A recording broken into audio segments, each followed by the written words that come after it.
So reinvesting in America's manufacturing base is absolutely crucial to growing the economy and creating more jobs.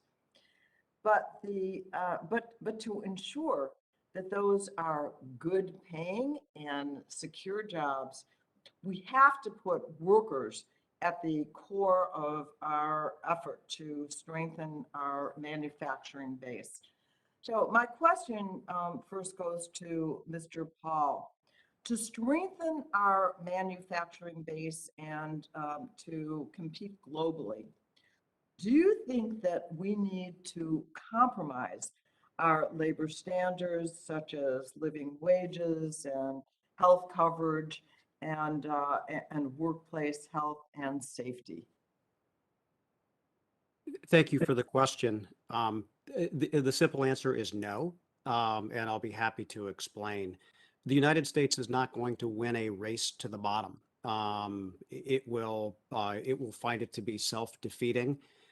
We've seen that there's a concept called labor arbitrage, and there's considerable economic evidence that as we opened up our markets and reduced tariffs, that it had downward pressure on wages in the United States. There are ways to combat this. Obviously, investing in manufacturing domestically is one of those.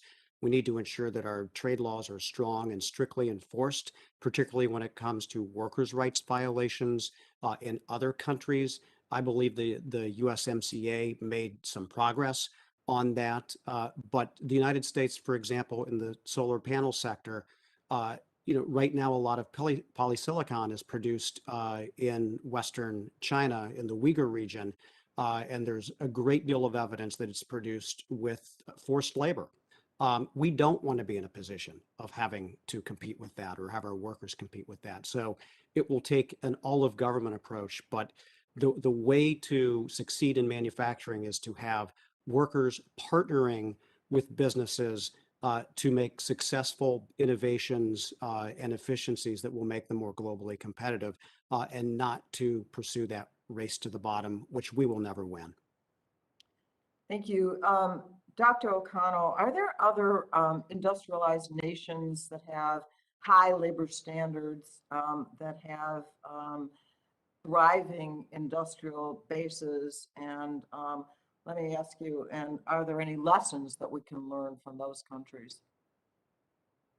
Certainly, and I think it's been mentioned quite a few times. Germany has a very healthy wage for their manufacturing sector and have strategically managed their manufacturing sector.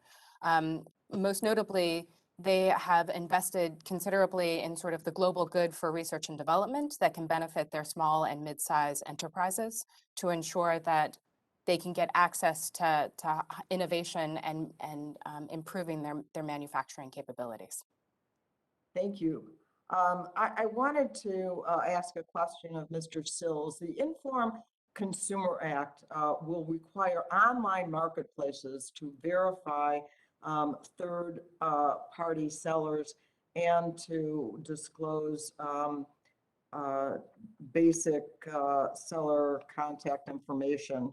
And I wanted to ask you your feelings. How do counterfeit and stolen products impact your business, and what harm is done then to consumers and to the vehicles that they have and the parts that they have?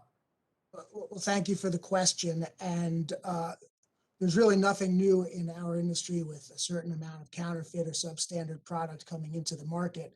But without a doubt, the acceleration of e-commerce has accelerated the issue.